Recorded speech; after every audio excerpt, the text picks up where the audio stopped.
Et bien, lors de cette compétition, il faut savoir que dès le premier match, 3-1, boum. Oh. Stupeur, stupeur, stupeur.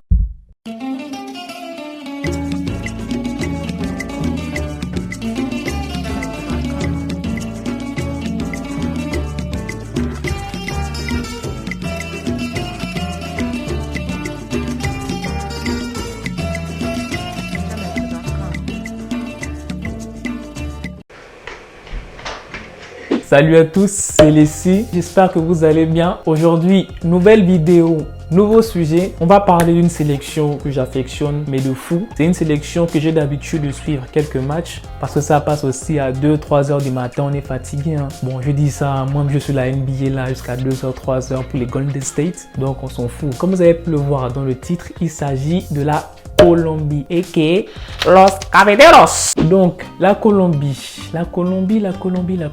Déjà quand on parle de la Colombie, c'est de façon négative et positive à la fois. Négative, c'est tout ce qui concerne la violence, la drogue, Narcos et Pablo Escobar. Et le côté positif, ça peut être quoi? Madame Piqué, non, excusez-moi, Madame ex-Piqué et le café. Mais bon, moi je suis pas là pour vous parler de gossip, ça moi je laisse ça à d'autres influenceurs. Moi je vais vous parler de l'équipe de football et plus précisément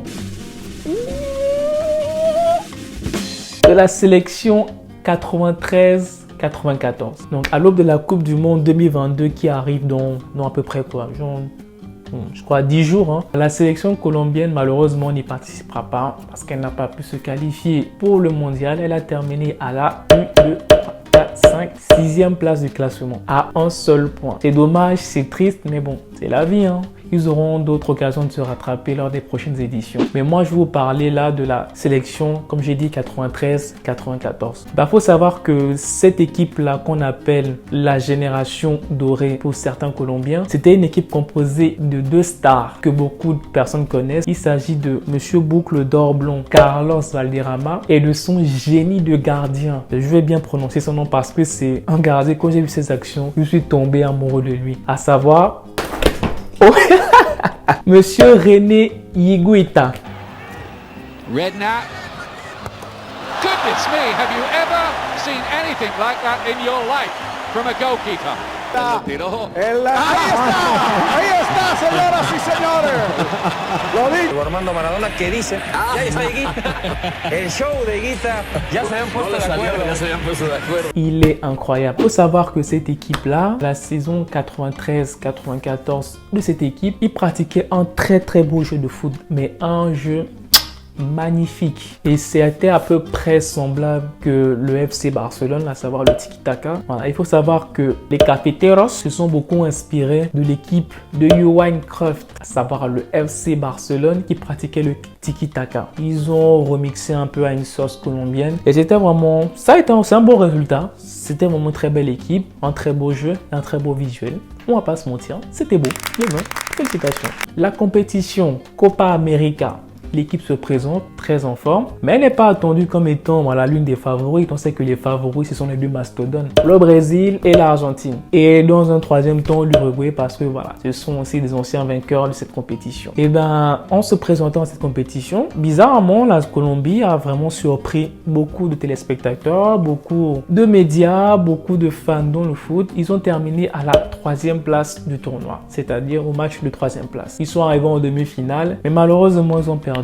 Mais bon, c'est quand même un beau parcours pour eux, vu qu'on ne les attendait pas à cette place-là. Campagne de qualification pour le Mondial 94. Déjà, avant de commencer, il faut rappeler les règles. Ce n'est pas les mêmes qu'aujourd'hui. Vous voyez un chapeau, il y a les 10 équipes, et les 5 premiers places, non. C'était 2 groupes subdivisés en 5. Et dans le groupe en question, il y avait la Colombie et l'Argentine. Bien sûr, pour le monde du foot, l'Argentine terminera facilement la 1re place et se qualifiera pour le mondial. Mais, bizarrement, non. C'est bien la Colombie qui finira à la 1re place du classement. Oui, la 1re place devant l'Argentine. Et en plus, même le match qui a rendu encore cette sélection encore plus glorieuse, c'était le match contre l'Argentine en elle-même, avec qui ils étaient à égalité de points. Ils se sont présentés au Monumental. C'est un stade très connu en Argentine. Ils sont arrivés là-bas et devinez quoi?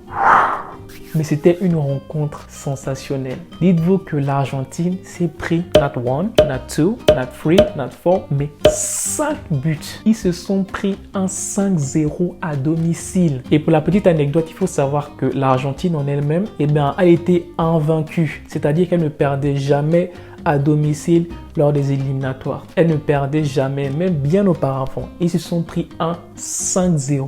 C'était une rencontre, comme j'ai dit, sensationnelle. Et ça a forgé un peu la crédibilité de cette équipe-là. Donc, Colombie terminant première, elle est directement qualifiée. On atterrit au mondial en question. Donc on se dit que l'équipe en elle-même, forcément elle ira très loin. Et c'est même le mot de Pelé, le roi Pelé qui en faisait un de ses favoris. Vous imaginez la Colombie favorite avec bien sûr son Brésil au même titre que l'Argentine, l'Allemagne, l'Italie, l'Angleterre, ces mastodonnes-là au même titre. C'est vraiment quelque chose. Ça veut dire que l'équipe a tellement marqué les gens qu'on se dit qu'elle ira très loin. Et bien malheureusement, tout ne se passera pas comme prévu. Et bien lors de cette compétition, il faut savoir que dès le premier match, 3-1, boum. Oh. Stupeur, non seulement auprès de la population colombienne, non seulement auprès des téléspectateurs et fans de foot. Parce qu'on ne s'attendait pas à ce qu'ils prennent autant, en plus par une sélection. Je ne vais pas manquer de respect, mais la Roumanie, en termes de foot, c'est qui? C'est qui au fait auprès des Sud-Américains? C'est qui la Roumanie? C'est pas une équipe qui joue au foot. On les connaît pas. On va pas se mentir. Et c'était vraiment... Je n'ai même pas les mots. C'était vraiment triste pour eux. Mais bon, on se dit que c'est le premier match. C'est une erreur. Ça arrive. Mais sauf que à l'aube de la deuxième rencontre, l'équipe avait déjà la pression. Ils étaient dos au mur. Ils devaient s'imposer face au pays hôtier, les États-Unis. Bon, États-Unis, c'est quoi? Le soccer, comme ils l'appellent. Nous, on appelle le foot, ils l'appellent soccer. C'est pas une équipe de football, non. On se dit que bon, ils vont forcément se rattraper. Ils vont leur mettre une rouste, des scores sanglants et basta, quoi. Donc, avant même de parler de la rencontre, il faut savoir que 2 ou 3 jours avant la rencontre décisive, il y a l'un des joueurs de la sélection qui a vu son fils se faire kidnapper. Kidnappé par des ravisseurs. Mais il y a de quoi devenir fou, en fait. Imagine-toi un peu, tu es là, tu es en sélection et ton fils, tu apprends que ton fils a été kidnappé, mais tu n'as pas envie de jouer au foot. Mais tu t'en fous, mais tu n'en as rien à cirer. Il y avait seulement ça, et en plus de cela, des joueurs ont reçu des menaces qui disaient si vous ne gagnez pas là, on va s'attaquer à vos familles, on va les prendre un par un. Dans ce contexte-là, les joueurs étaient vraiment tendus, mais tendus de malade. Ils ne pouvaient même pas se concentrer. Mais bon, grâce à Dieu, le petit, il a pu revenir sain et sauf. Je crois qu'il est revenu 2 ou 3 heures avant la rencontre. Mais bon, malgré cela, les joueurs étaient toujours tendus parce qu'on se dit que si ça se passe mal, qu'est-ce qui pourrait se passer?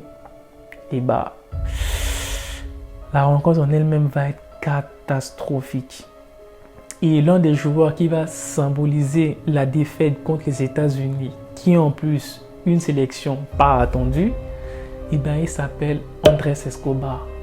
Parce que ce joueur-là va mettre un but contre son camp. Et ce but-là va être synonyme d'élimination du mondial. Désillusion pour cette équipe.